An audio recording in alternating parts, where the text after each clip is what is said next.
sir. Is this it?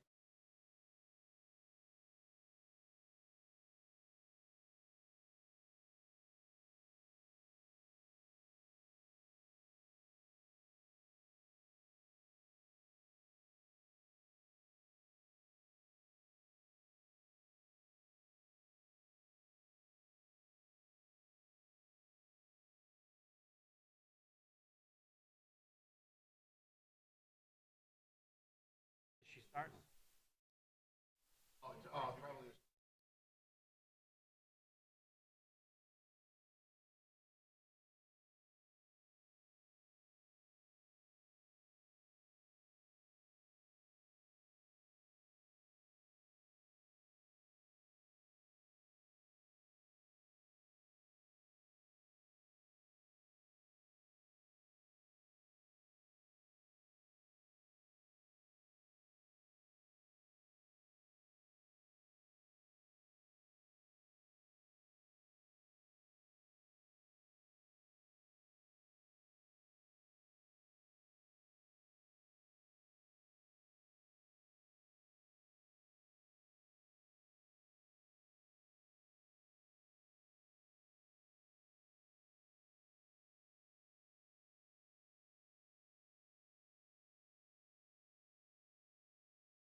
Good evening, everyone. Thank you for coming. Thank you for tuning in. We have Chicago Bears playing tonight, so I know it's some people are more anxious than others to get home and get to that, but we'll move right along. Again, trustees, thank you for coming. And to the residents and interested parties, thank you for coming. As always, tonight's meeting is being broadcast live on YouTube and is available on Facebook and posted to the Village website.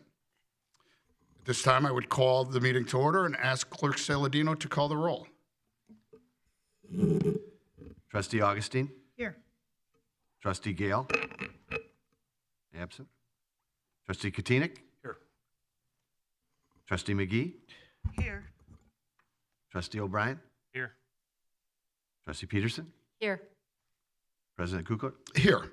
And we have a quorum. Trustee Gale is absent due to a family medical emergency, and we expect him at the next meeting. At this time, I would ask Clerk Saladino to lead the audience in the Pledge of Allegiance. Please stand.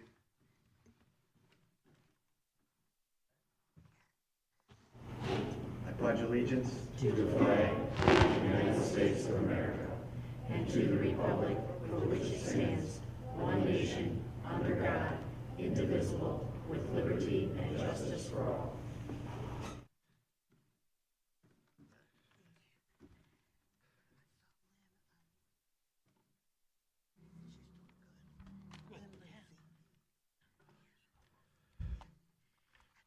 It's been a lot of years coming for me to officially be able to say this, but the litigation against the quarry started today.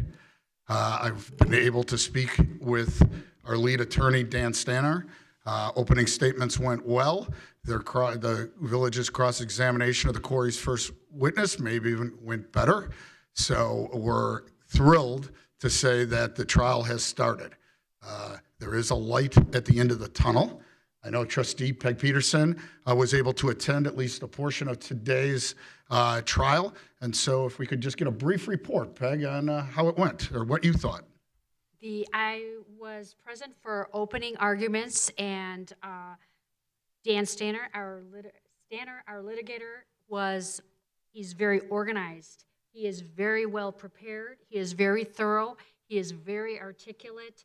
There was a PowerPoint presentation. There were also large maps of the quarry and the flow of water in question and the whole geographical area that we're talking about.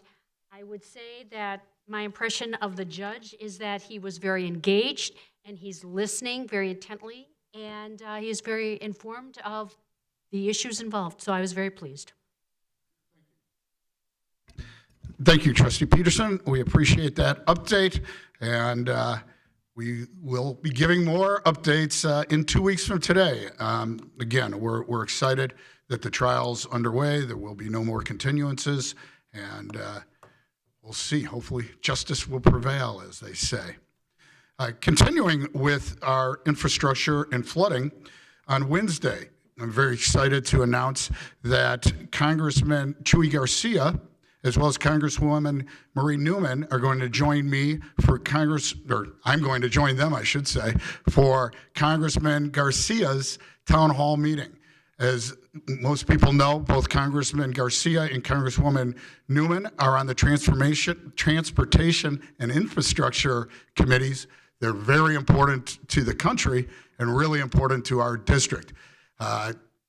Also, Congressman Garcia has a lot of influence and sway throughout the whole county. And having him come out and listen to our residents is hugely important. We're inviting everyone to come out. We hope that we can fill the room.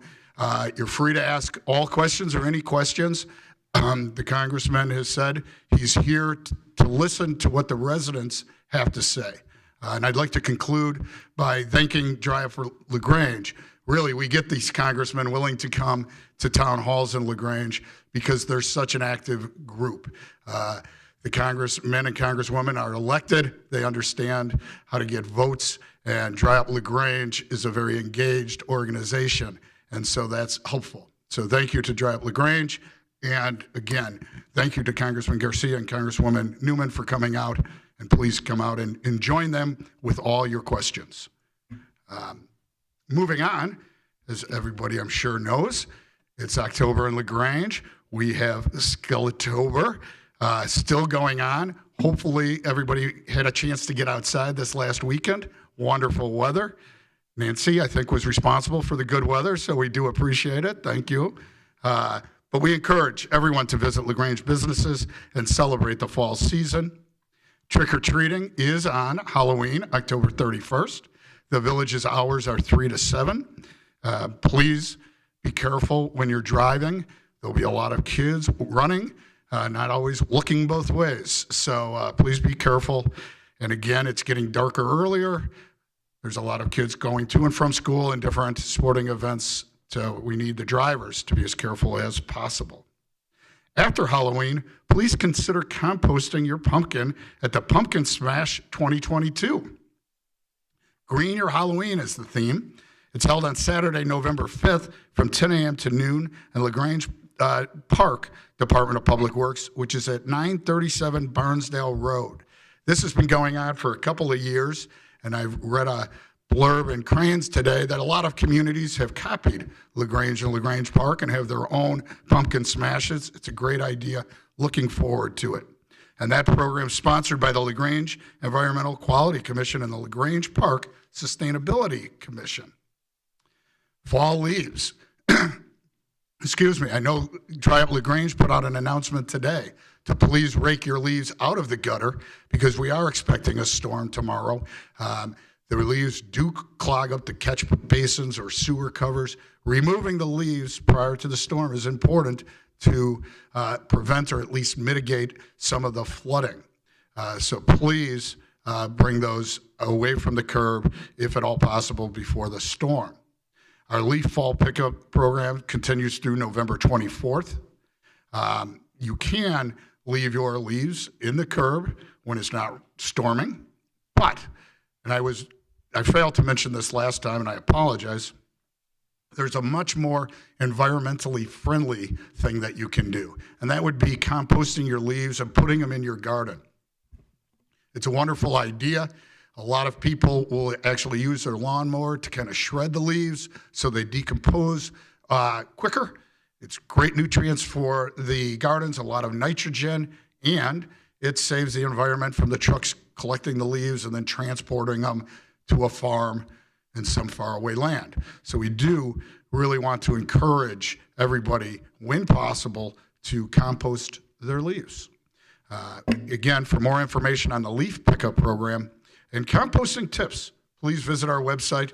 I know that Acting Village Manager Charity Jones recently updated with some useful tips and green ideas. So thank you for that. And moving on, I'd ask if there's a Village Manager report. Yes, thank you, Mr. President. I have a few things this evening. I wanted to announce that the IHB crossing at Shaman Avenue has reopened as of last weekend, so approximately 1 week ahead of schedule. Also, the Drug Enforcement Administration is coordinating a national effort to collect unwanted, unused, and expired medications, and the LaGrange Police Department is a partner in this effort. The Police Department lobby at 304 West Burlington Avenue will serve as a regional drop-off facility on Saturday, October 29th from 10 a.m. to 2 p.m. If you're unable to make it on Saturday, October 29th, residents can also drop off unused medications at any time in the police department, as we have a permanent collection box located in the lobby that is open to the public. For more information, including a list of acceptable and unacceptable items, please visit the village website at lagrangeil.gov. Election Day is fast approaching on Tuesday, November 8th. Residents may still register to vote in person at one of 6 Cook County Courthouse locations or at any early voting location. Early voting will take place through November 7th at multiple locations in Cook County, including the Hodgkins, Lyons, and Brookfield Village Halls. Any registered suburban Cook County voter may also request a mail-in ballot online at the Cook County Clerk's office. The deadline to apply is November 3rd. Applications for a mail-in ballot are available online or at the Village Hall. Drop boxes for mail-in ballots are located at all early voting sites. Voters can drop off their completed mail-in ballots from 9 a.m. to 4 p.m., including weekends and holidays. Additional information regarding early voting sites, early voting wait times, and vote by mail is available on the county's website at cookcountyclerk.com or by calling 312-603-0906. And finally, the Village Hall will be closed Friday, November 11th for the Veterans Day holiday. Regular office hours will resume Monday, November 14th, and as always, a full complement of public safety personnel will be on call to respond to any emergencies.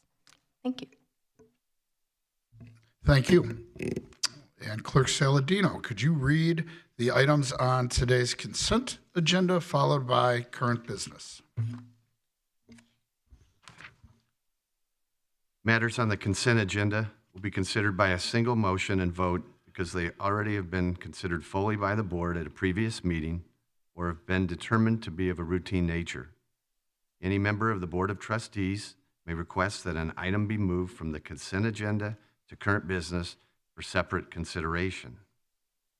Item A, resolution, ratification of collective bargaining agreement between the Village of LaGrange and the Illinois Fraternal Order of Police Labor Council police officers. Item B, award of contract, installation of holiday lights, material purchase, holiday lights. Item C, minutes of the Village of LaGrange Board of Trustees closed session Monday, August 22nd, 2022. Item D, minutes of the Village of LaGrange Board of Trustees regular meeting Monday, October 10th, 2022. Item E, consolidated voucher 221024. Current business. This agenda item includes consideration of matters being presented to the Board of Trustees for action. Item A, report 2021 street condition survey. Thank you, Clerk Saladino. At this time, I would invite anybody in the audience to come forward to discuss matters that are on tonight's agenda.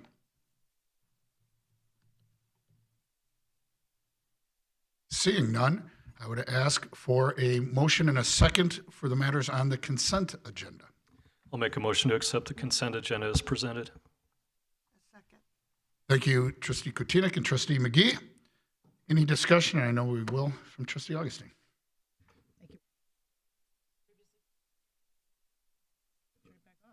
As previously stated, I recuse myself from voting on the agenda items related to our village prosecutor. Thank you. Any other comments from the trustees? Seeing none, Clerk Saladino, a roll call vote, please. Trustee Peterson. Aye. Trustee O'Brien. Aye. Trustee McGee. Aye. Trustee Kutinek. Aye. Trustee Augustine. Aye. And the consent agenda passes unanimously. Under the current business is our report, our updated street condition survey. And it's my pleasure to introduce and ask Director of Public Works Colby to really inform us. But the purpose of the street conditions survey is to provide comparative condition metric data in order to plan for routine resurfacing and repair of our village streets in a systematic way. It was started in 2011 when they did the first street condition survey. A key element of the plan was to conduct a new survey on a 5-year intervals. In 2016, the 5-year update to the 2011 street condition survey was completed. The updated street condition survey provided for the next generation of street resurfacing program and added the dimension of having our underground utilities, both water and sewer, considered for repairs or replacement at the same time. On August 23rd of 2021, the board approved the contract with Baxter & Woodman, our engineers, to update the street condition survey. Baxter & Woodman has completed that work and will provide a presentation to the board on the outcomes of the updated survey and the trends for consideration and formulating future road programs and maintenance strategies. The report is posted on our website after we introduce it tonight. Again, we appreciate the staff's hard work on this and all the data that they analyzed in coming up with the best streets.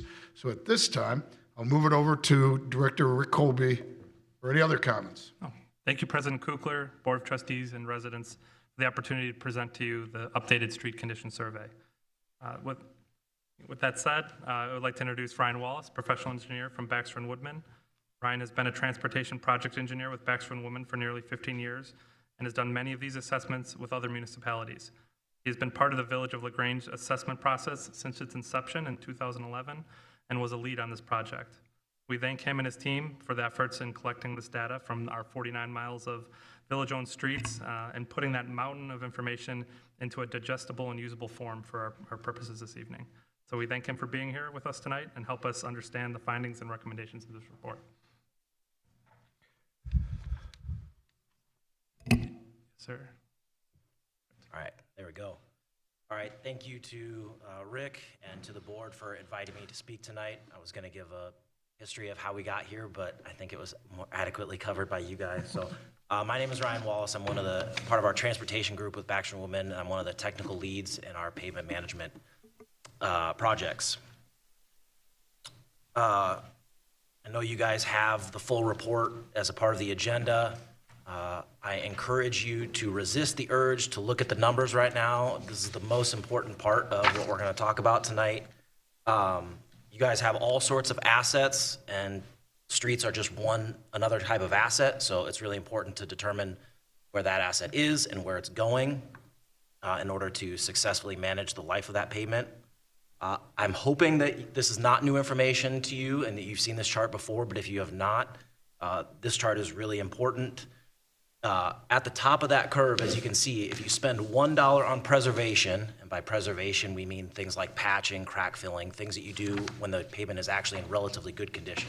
For every dollar you spend there at the top, you're going to save $6 to $10 when it comes time to redo that street at a later date. So this pavement life cycle is really the key behind our recommendations and discussions with village staff to determine which streets to do at what time. So this chart we're hoping to convey, the best place to spend your payment dollars is right before it gets to that pivot point. Once a pavement is at the bottom, it's not going to get worse. Once it's a reconstruct, it's going to be a reconstruct. The hope is to resurface that pavement before it gets to that point so it can be rejuvenated back to a good condition at a effective and economical price. In order to collect this information, we have a vehicle-mounted camera that GeoReference collected some photos. We did that in October of 2020 and August of 2021. The reasons why we do this is it's extremely quick. We can collect the entire village in about a half a day. It also allows us to double check to make sure we have full coverage. And then it allows our technical leads to not have to be out in the field, be able to work on this, and we can return to those images as many times as we want once we're in the office. So recorded photos just like this one is what we have. This is South Catherine Avenue between Goodman and Maple. It also provides you guys with a record of this is what the street looked like at the times that these photos were taken. You could, another version of Street View, if you will. Then what we do is we apply the Payzer rating system, developed originally from UW-Madison. It's intended to be a snapshot of the road condition based off of its surface. There's pretty good correlation between what's happening on the surface and what's going on below. It is one of the approved methods by IDOT, widely used throughout the country and especially in the Midwest. And it attempts to estimate the structural condition of the entire pavement, but it is just an estimate. So once everything's done with a rating in this way, that's a planning level thing. And then once staff, including Rick, decides what projects we do, then we recommend going to get pavement cores that can then confirm the status of that planning level estimate. The chart table to the right there is directly out of that Payzer manual, and there are suggested strategies that are associated with each one of those payment levels. A number 10 is a payment that is in excellent condition, brand new pavement. Something that is a 1 is failed. But what we've learned through experience is that the recommendations that are strictly out of that Payzer manual are not universally applicable, and you need to tailor those solutions to each community. For instance, a community that has 8 inches of pavement throughout their entire community is going to have very different strategies than a community that has only 2 to 3 inches. So what you do based off of those ratings will be different throughout those different communities. So the other thing to stress is, just like we looked at that chart, what we call the 3 R's of pavement rehabilitation, you want to choose the right time to address that pavement, choose the right strategy, and then choose that right pavement. And then getting into the fun part, the actual results of what we found. This is Exhibit 1 from your report. Anything less than 5 requires some sort of work more than patching and crack filling. So those are colors that are orange, red, and pink. Overall, the weighted average PASER rating for the entire village is 5.6, so that's considered fair. The ratings that we did in 2011 and 2016 were on a 100-point scale. So at those times, they were at a 78 and a 64. Not technically directly translatable, but more or less you're getting the same idea. So as you can see over time, that value is going down. We also calculated what we call the total cost of repairs. It's another backlog figure. Basically, we assign a cost to every single street throughout the entire village, and then we sum up that value. And it is not a recommendation to say this is how much you need to spend. It's just a way that we can check as a measurement of where we are at this point in time. So the current figure for that is 14.9 million. I looked back at previous reports. In 2016, it was actually 18.1, and I'll get to why I believe that number has gone down, even though the payment rating has actually also gone down. We then also calculate, based off of just the amount of payment you have, agnostic to what condition is actually in a community of your size with the pavement that you have, what would be the expected expenditure in order to maintain that pavement, knowing that at year 5 we're going to do this, at year 10 we're going to do this. All those costs associated with that pavement over its life cycle, multiplied by the amount of pavement that we have, we would estimate that to be in the range of $3 to $4 million. So this chart shows how much of the pavement area is within each one of those pavement category ratings. And as you can see, there's actually very little pavement within that poor and very poor to failed. That's the biggest reason why you've seen that drop in the backlog number, going from 18.9 previously to 14.9 now. So the village has done a pretty good job addressing those very poor and failed streets. But another key to that is, although that poor streets that's still there, only 6.2, well, let's combine them, 6.2 and 0.4%, that's 6.6% of your pavement area. That backlog figure that I cost, those categories account for 33% of that backlog. So the costs associated with those are heavily weighted towards those reconstructed streets. That 19% that's in fair condition, that's where we want to target most of your dollars. That's where you can get the best bang for your buck. That's only 19% of your pavement area, but it's 57.8% of the costs. So the vast majority of the costs associated with your pavements are in those 4s, 3s, and 2s. Again, the average PASER rating throughout the entire village is 5.6. That backlog number is 14.9. One of the recommendations we have within the report is to continue with preventative maintenance. And now is the point where I point out the difference between what's called preventative maintenance and stopgap maintenance. Stopgap maintenance is the things that Rick and his staff have to do to make it so that the street is drivable. That's filling potholes, doing the things that absolutely have to be done to make a street drivable, even though it's in bad condition. That doesn't actually improve the rating of that pavement. It doesn't actually make it any better, but it's something that has to be done still. What we want to focus on is making sure that not only are you doing that, you're doing preventative maintenance. That means at the top end of that curve, when it's starting to show those first signs of distress, to apply crack sealing and patching to those streets at that point. And we recommend that at minimum, you guys are tracking those separately so you can identify how those are working differently, regardless of how they're funded.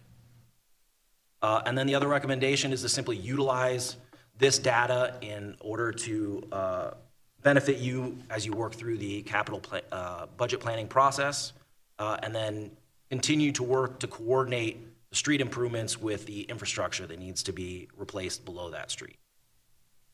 And then Rick provided me with some updated data based on the report that we found is just analysis of the conditions.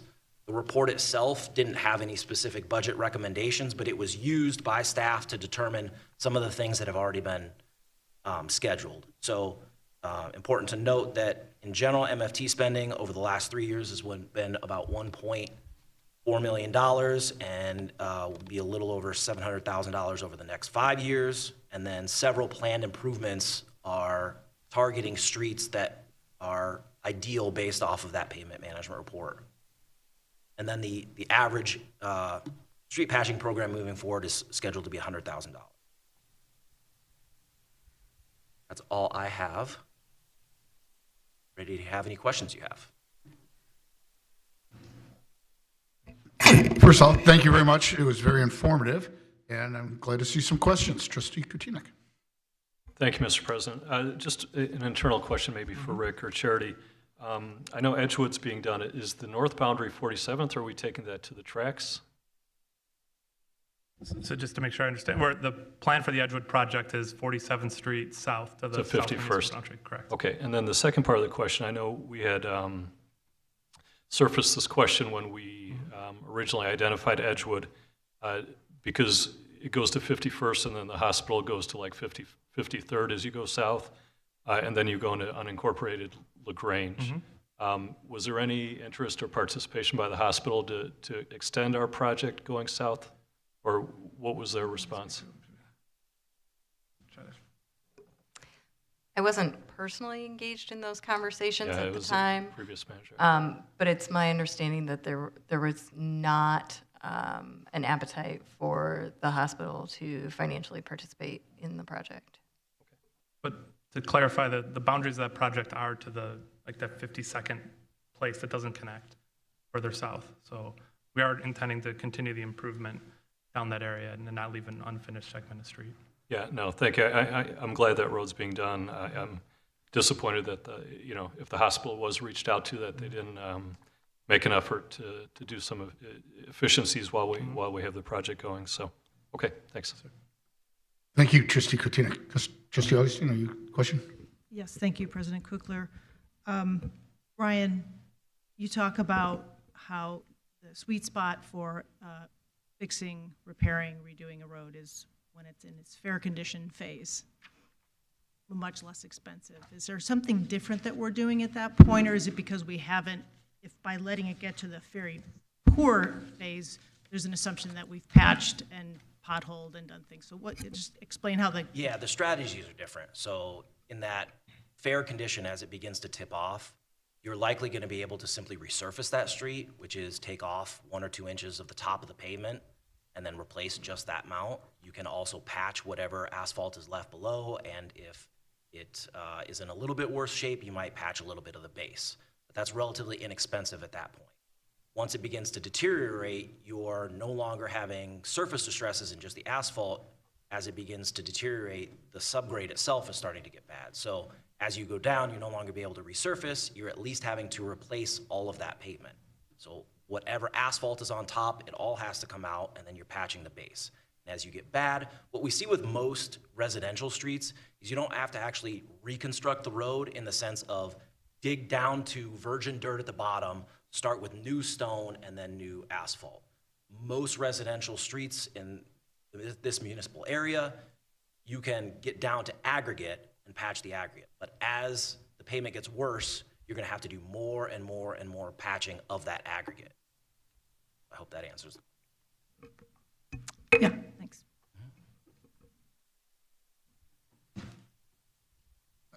I guess to follow up on Trustee Augustine's, is there something that Rick or Ryan, that you're recommending that the board does in the future that we haven't done in the past, or are we continuing the plan? So, yeah, I was going to speak to, so we have added a little bit of a new maintenance strategy this year. We talked about the stopgap measures that the public works staff can do in terms of patching the streets. And a new program we have added is maintenance patching. So it's kind of a higher level of improvement. It's larger equipment, and we've done some of that, which again I think helps more on the lower end categories, and to get us to drivable and a little bit of longer serviceable life out of the streets that we've improved there. But that is a new program, just to kind of catch everybody up. So we spent $285,000 on that program this year, and hope to continue to make similar future investments, trying to find that right economy and that right balance.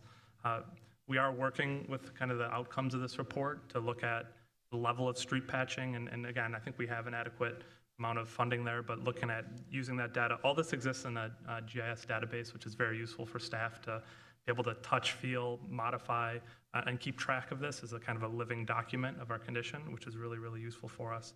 And there's this overarching, we do have that inner tie with infrastructure improvements, which the village has maintained that as a strategy. And in many respects, that'll drive improvements. So this condition information was available and used as part of the water and sewer rate study, which did specifically look at some projects preliminarily. So those and this all feed together into the capital project planning that we intend to pursue in January as we kind of look through this and other similar type projects with infrastructure improvements. Thank you. Any additional questions? Trustee August. Sorry, just one more, just curious. So we just resurfaced a good chunk of Maple, Goodman, and Elm. And everybody over there is pretty thrilled with that, including my parents. What was the Pazer condition of those streets? Because it was, I think those were some of the worst, crunchiest streets in town. And if those were at this poor fail level, they were repaired seemingly quickly. So my guess is they were actually fair, but they just seemed terrible. I'm just curious to get a baseline. I don't know the actual numbers off the top of my head. If I had my full setup at my office, I'd be able to tell you. But like I said, with most municipal streets, we're not having to dig down super deep and replace the entirety of the pavement. Sometimes when you get into those, it ends up that most of that distress was actually just on the surface. That's when you see projects come back to you with their final budget numbers and they're well under. That's because at a planning level, we said we have to assume this is very bad.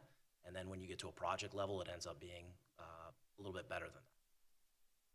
But what I think is interesting, looking at, again, the S-curve, is that there's actually maintenance investments in that newly resurfaced property that are potentially better return on investment than repatching or resurfacing things that are further down that curve.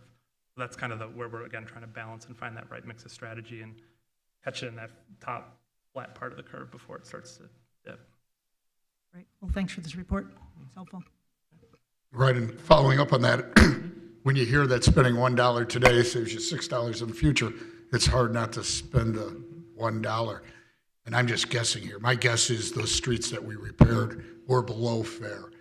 That at fair, we're doing the patching that Rick discussed, the bigger patches and things like that. When any of the streets were taken off, the whole layer was taken off, it was because they were lower than fair and needed to be resurfaced. But thank you, everyone, for that.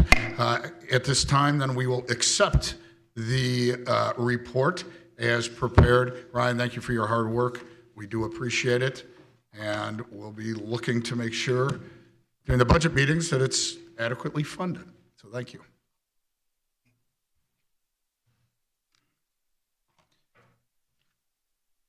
That's it for the current business. So at this time, I would ask if there's anyone in the audience who has any comments or concerns or questions on matters that aren't on tonight's agenda.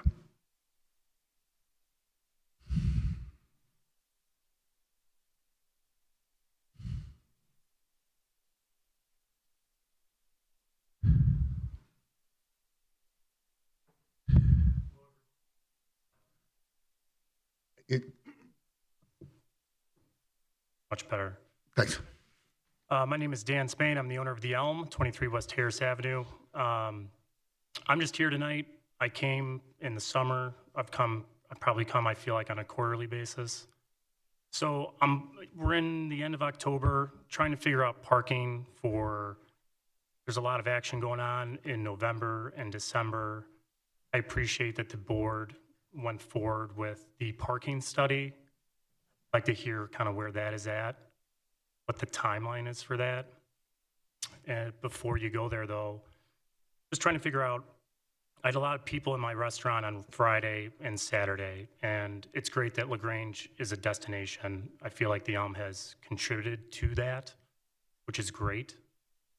But the only issue that I continuously hear is that parking is a problem. So while I appreciate the parking study being done, I'm concerned about the parking for November and December.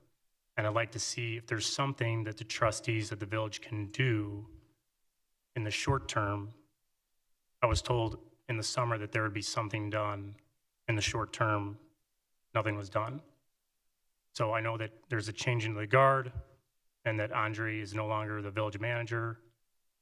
So the problem is that that doesn't do anything for the businesses of LaGrange. So I'm also on the board of directors of the Business Association. So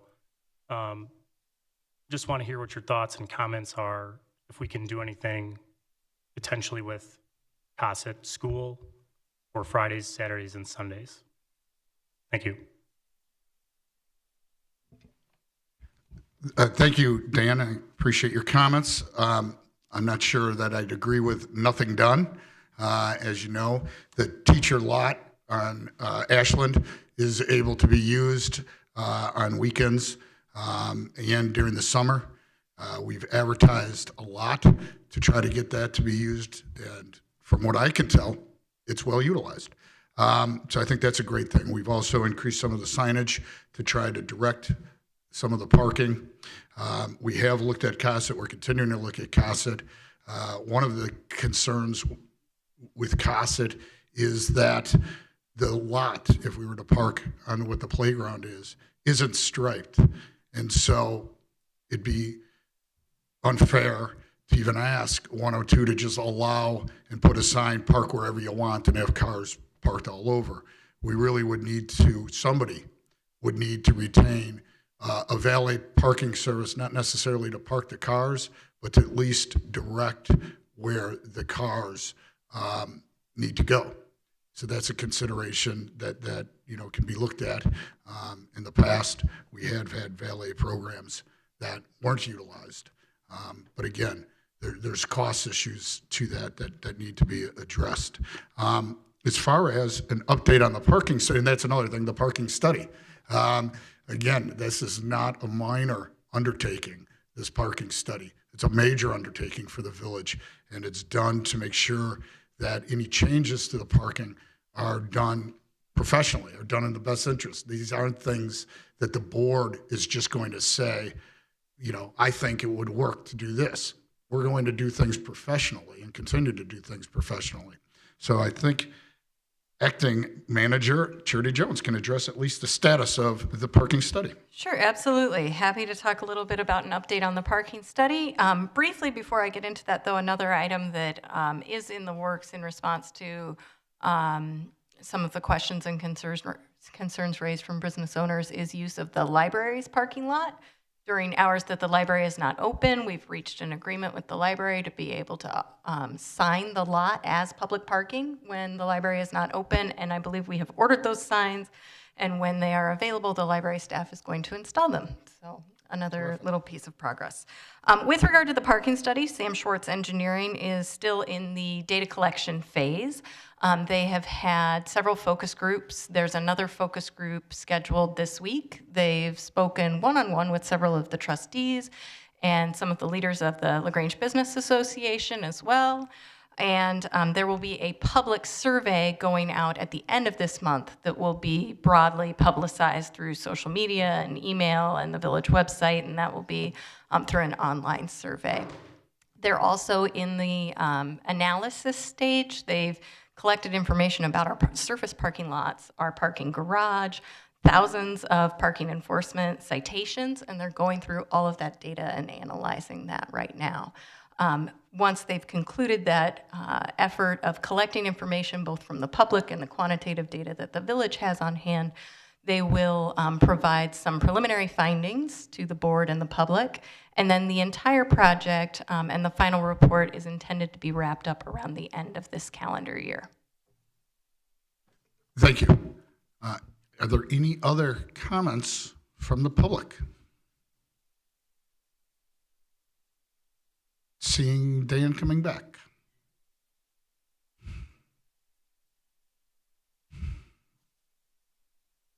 I just want to apologize. There was a lot of effort put forth towards the having that extra parking lot. So obviously, I do appreciate that. I did mention that at the last meeting. I know there's a lot of effort that goes into it. I know that the job is not easy. So my apologies on that. I think what I meant to say is that the demand is so high that LaGrange is such a destination that it continues to be a problem. So if there are, and appreciate Charity and everyone's efforts on getting that agreement done with the library. LaGrange is just a popular town, and it's a luxury. So it's nice that a lot of people want to come here. So I just have to hear it on a Friday and Saturday night. So just thought I'd give you a refresher. So thank you.